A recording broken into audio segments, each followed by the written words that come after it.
Hey guys, and welcome back to the second part of the tutorial, giving you a quick start on how to use SyncAssistant V1. In the first episode of this tutorial series, I showed you basic functionality, basically the first button here, which copy-pastes effectively the keyframe values to the beat and syncs everything up for you. And today we get into all the exciting stuff that really sets SyncAssistant apart from the default functionality you can find in After Effects, where I get into the second button, which is the integrated button, and there's also some bounce effectors and timing offsets that I'm going to get into with the SyncAssistant options. So that's what I'm going to be showing today. Real quick right off the bat, a lot of you have been emailing me and tweeting me about getting an error when you apply SyncAssistant to a property, saying an effect is missing. I actually was not able to replicate this error myself. However, I have talked to a few people, and what seems to be fixing it for a lot of people is going to your PresetEffects.xml and just getting rid of the blank space before each line, making it kind of just all along the left edge of the document here, and getting rid of all those spaces at the beginning, indentation if you will. So once you go through and do all that, you want to save your PresetEffects.xml once more, and after you do that, I'm using Sublime Text, so I can just go ahead and do that, make my life easier. But after you do that, if you're doing it in Notepad, just go ahead and save. If you're doing it in Sublime Text, it's the same process, just save it. And then go ahead and restart After Effects, and that should hopefully fix that error. Keep in mind, SyncAssistant will still work with that error. It's just purely cosmetic. So if you just don't like the error popping up every time you apply it, this is how you get rid of that. So if you can't get the error to disappear, definitely leave a comment letting me know, and I'd love to work with you to kind of figure out the problem with it, because it's kind of bugging me too, especially since I can't figure out how to replicate the error on my end. I kind of do want to get to the bottom of it. So in this second part of the intro guide to SyncAssistant, I wanted to get into some more of the juicy features of what the script can do as far as syncing. In the last tutorial, I showed you the basic functionality. This first button basically, copy paste the keyframes that you initially put onto each one of the beat markers. Really basic stuff. You could actually just get away with copy pasting keyframes, like some people pointed out. But today, I want to get into some of the more enticing features that really set it apart from the base functionality that you'd be able to do in After Effects normally. So let's go ahead and create a composition, 1920 by 1080 here, and let's do 10 seconds is fine.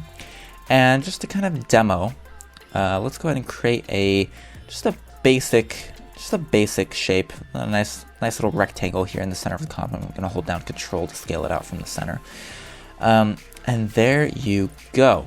So we have our nice little, I guess it's a square.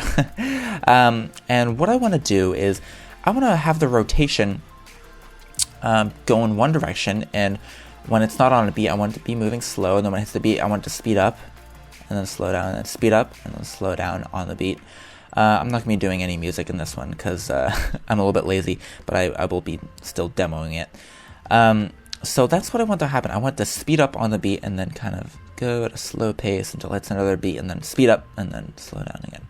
So let's just try what we know, shall we? So let's say I want the rotation to be, 0, right? And then 3 frames forward.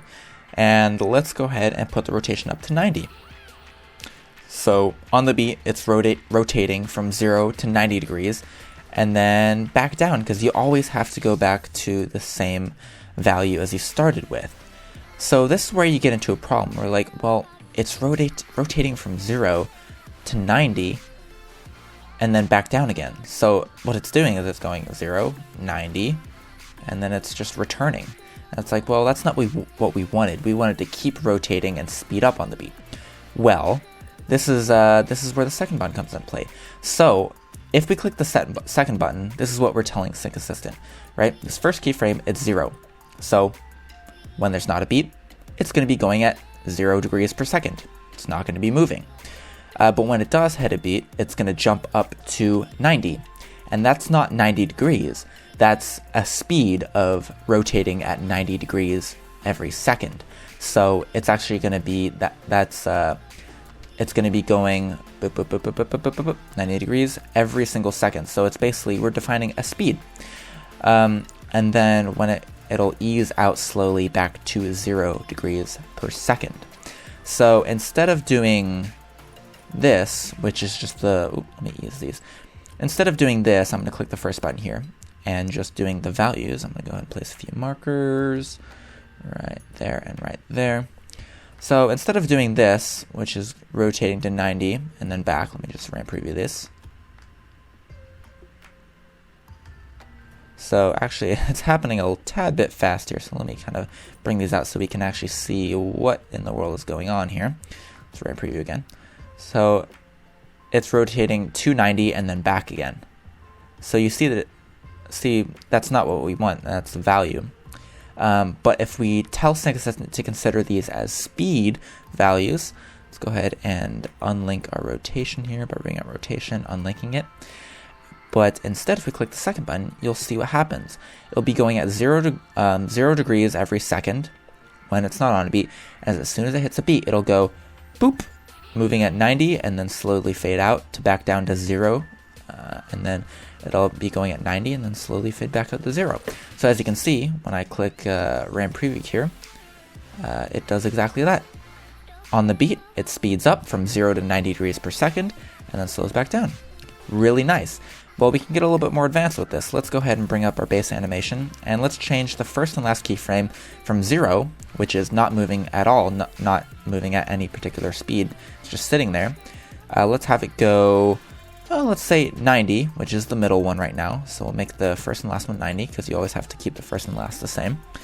And let's have it go from 90 degrees per second, and let's have it jump to, let's say 200 on the beat, on the markers. So let's go ahead and ramp preview. And as you can see, as we start ramp previewing, it's going to be moving slowly, and then it's going to speed up when you hit those markers. Let's go ahead and play it back. Boop. So it's really subtle right now. You can't really see the change in speed all that much. So I'm actually going to make the first and last one a little bit slower. I'm going to bring it from 90 to, let's say, 40. Bring it to about half the speed it was at before. So let's go ahead and check that one out.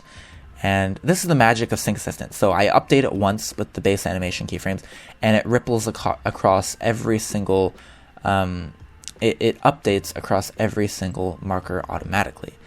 I am doing this on my laptop and recording at the same time, so it looks like I did freeze here, so I'll be back in just a second. Alright, so I did have to restart After Effects there, but let's go ahead and take a look at what this looks like now that I've changed the speed value. So as you can see, the difference is much more dramatic. And let's go ahead and play it back here. So you see it speeds up on the beat, and you have that nice fluid motion, something that would be very hard to replicate if you were to try and animate this by hand. And not saying it's impossible to do by hand, but SyncAssistant just makes this very easy. And of course, you can add and remove keyframes on the fly and not have to worry about shifting keyframes or manipulating anything. It just flows seamlessly. And if you put two really close together, that might be really hard to keyframe as well. But as you can see, if I play this back here, it just works. So boom, boom, boom. So yeah, I think that's the strongest feature of SyncAssistant, in my opinion, is just both the flexibility and this speed conversion function that is integrated within SyncAssistant. So let's go ahead and take a look at another feature or option included within SyncAssistant. So let's assume that these markers are directly on the beat of the song that you're syncing to. They're right on there. So let's go ahead and pull up the visual representation of our SyncAssistant animation just by clicking the graph editor right here when you twirl down the expression properties of rotation, and that will show us what SyncAssistant is doing to our rotation in a graphical format. So I'm going to go ahead and click on the graph editor right here. And as you can see, there is our animation shown in a graph. And let's go ahead and zoom in here on, let's say this one. This is nice and clear. I can really see what's going on here. So let's go ahead and take a look. So as you can see, the marker is denoted by this little triangle arrow. And if you don't see your markers, you can go down to here and then select Show Layer Markers right there. And as you can see, before it starts to jump up right here, you do have the marker, and it's kind of like the beat's hitting and then it's going because it's after. So it's almost like we want to shift this animation back a few frames, so when the marker hits, it's already up to speed, so it matches better. So let's go ahead and take a look at the animation effectors drop down in our SyncAssistant effect controls here. And as you can see, we have a timing offset parameter. Now this is in seconds, so if you want to shift it back, let's say 3 frames, we do negative because we're shifting it backwards, and then 3, and then divided by the number of frames per second your composition is. So my composition is 60 frames per second, so I'm going to do 3 divided by 60. If you have a 30 frames per second composition, you want to do 3 divided by 30, so on and so forth. So I'm going to do 3 divided by 60. That'll shift it back 3 frames, but what if I might want to do it a little bit more, maybe 6? I don't know. Let's go ahead and give 6 frames backwards a try. And as you can see, when this finally kind of increases its resolution, we've moved, like the start of the bump was initially after our playhead, and now it's starting just a little bit before. So that's how you can kind of shift animations forward and backwards without having to go to your markers and shift them back like this. And actually, this would put them off the beat. I think it's always important to keep your markers on the beat where they belong, and then go ahead and adjust your animation from there. So that's how you do that. And really that leaves one last thing to really kind of detail here, and that is the bounce effector, which I really love. I've just included it out of just necessity because I end up doing it anyways, so might as well include it within the plugin. It's kind of like the sore thumb of SyncAssistant at this point, because it's just so out of place considered with respect to all the other functions, but I've included it just because I end up putting it onto most things anyways. So basically what bounce is that, well, I mean, it just adds bounce to whatever animation you have. So it's not directly noticeable in a lot of your normal syncs. However, if you're doing something like a scale sync, it becomes very noticeable. So I'm going to go ahead and unlink our rotation right here. And let's go ahead and get rid of those keyframes. And let's go ahead and do a scale sync. So I'm going to go ahead and click on the scale here, and on the beat, let's say, let me level out our rotation here back to 0. So let's go ahead and focus on our scale here. So on the scale, let's on the beat, let's have it go from 100, and I'll go forward like 3 frames, and then when it hits the marker or hits the beat, I want it to go up to, let's say, 200, and then back down. And I want it to go up and back down very quickly, because the bounce effector is very much influenced by the speed. So if I have it come up really fast and then ease back down, we won't really have a bounce on the ease back down. So I'll go ahead and show you what it looks like if I ease back down to 100% opacity very slowly. And I won't ease it because bounce will go ahead and do that for us. And let's go ahead and apply SyncAssistant to it. Right here. And we want to have the value one because we don't want it to be going at 100% per second and then go up to 200% per second. It's going to get really big really fast. I mean, I can just demo it for you. So it's going to be coming up at 100% every second. So as you can see, when we go from 0 to 1 second, it goes to 100%. And let me just get rid of these markers here. So this is just another demo of what the second button, the integrated button, does. And if we go from 1 second to 2 seconds, it goes from 100 to 200, right? And if we go from 2 seconds to 3 seconds, it goes to 300, and so on and so forth. Because there are no markers, it's never speeding up to that 200% per second. So if I put a marker here, it throws everything for a loop, goes at 100, and then jumps up really fast and slows back down. So that's just another demo of the second button there, if you if you needed another example. But anyways, let's go back. Oop, let me just Control Z back to. So one of the known flaws with SyncAssistant is that if you have a property that takes two parameters, like scale, as the scale horizontal and vertical, two parameters. If you try to unlink, it won't give you back your keyframes, which is why I'm Control-Zing to before I applied it. So just keep that in mind. Most effects are just one number, so you won't have this problem, but do keep in mind with stuff like scale, I haven't found out a way to unlink and return the keyframes, so just keep that in mind. Known bug, I'll probably be fixing it in the near future. So let's go ahead and do the value. And if we go ahead and take a look at this graph real quick, you'll see that instead of increasing, we do have these up and back down. And let's go ahead and add our bounce effector right here. So as you can see on the, let's just do this without the bounce effector. So boom, boom, boom. So yep, that's pretty much that. And now let's go ahead and add a bounce. I'm going to evenly space these a little bit more, maybe add a few more markers here just so we can get a good idea of what's going on. So let's go up to our SyncAssistant parameters here, and I'm going to go to Animation Effectors, Bounce, and then Enable Bouncing right here. And I haven't changed anything. Let's go ahead and take a look. So as you can see, there is some bouncing. It doesn't really match the style that I'm looking for. It's very, the bouncing is kind of fast. It kind of looks out of place. So let's go ahead and change the bounce amount. Let's change it from 5 to like 8 maybe. And then the bounce frequency, it's bouncing really fast. This is how, like, instead of it going boo, and if you turn the bounce all the way up, it'll go boom, boom, boom, boom, boom, boom. You know, that's, yeah, I don't know what that was, but hopefully that gave you an idea of what bounce frequency does. So I'm going to tone down the frequency just to kind of slow down that bounce.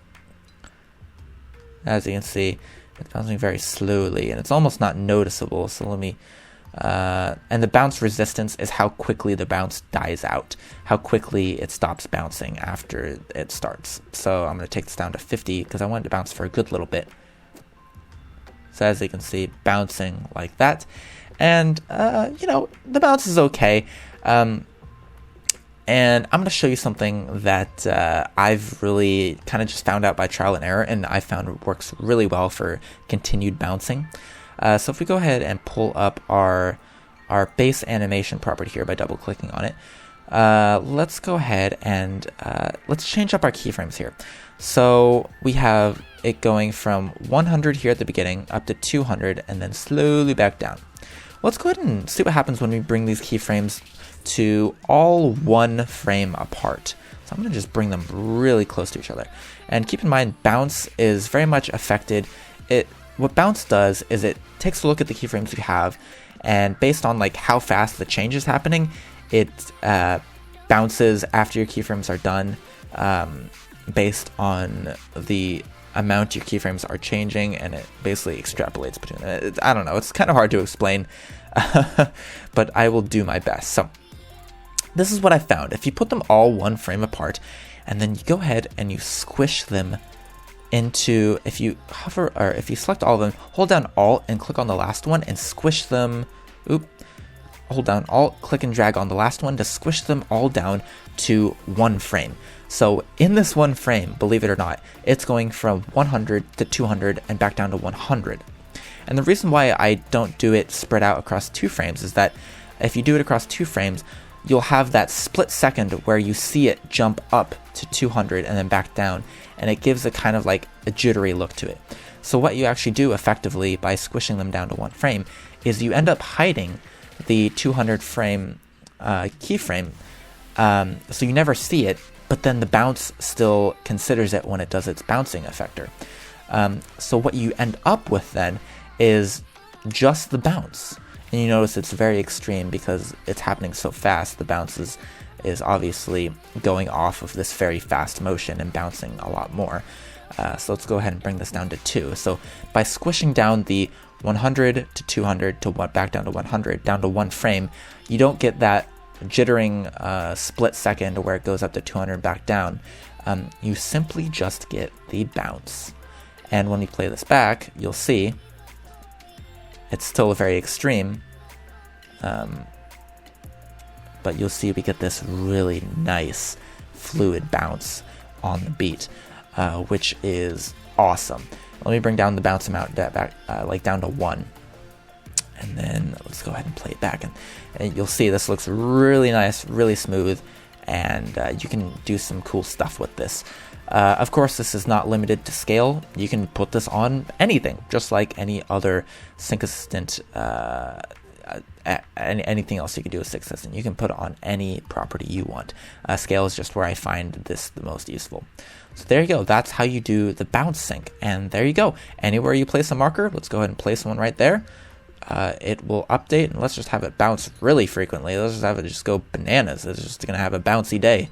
Let's go ahead and preview this, and so boom, boom, boom, boom, boom, boom, boom, boom, boom, boom, just like that. And updates automatically. Awesome, right? And you'll notice that when it does bounce, it goes down. And that's because we have, in the span of a single frame, we have it going from 100 to 200 scale and then back down to 100, and then the ease will then continue to go, since it jumped up and back down, it's going to continue to bounce in the downward position and then come back up. So if we want it to start by bouncing towards us, let's go ahead and Control Z. Let's go ahead and expand these out so we can go ahead and edit them again. Let's go ahead and change this middle keyframe. Instead of 200, we want it the scale to go down at first, and then so when the bounce comes in, it'll bounce towards us. Let's go down to 50 right here. Let's go ahead and squish these back down to their 1 frame interval, and let's go ahead and play this back and see how it looks. So as you can see now, it's bouncing towards us initially. Boom, boom, boom, boom. Just like that. So there you go. That is a quick and dirty rundown of all of the functions of SyncAssistant. I will be continuing tutorials based on particular effects, such as the diamond background sync to the beat that I've come to be known for, apparently, which is basically what I demoed in the beginning of this tutorial with the integrated speed. You just set the speed at the beginning to, let's say, 50, and then on the beat set the speed up to like 100 of the scale, and then set the scale speed back down to 50 again, and then there you go. That's how you do that in layman terms, but I will of course be making a specific tutorial on how to do that effect. And there you go. So that's pretty much it. Thank you guys for watching. Go make some awesome stuff with SyncAssistant. Let me know how it goes. Send them my way, and just experiment around. Throw it onto some different properties and see what you come up with. So thank you guys so much for watching this tutorial. Get started. I will be back with some more tutorials very soon, and of course I will see you guys in the next video. All right, take it easy. Peace out.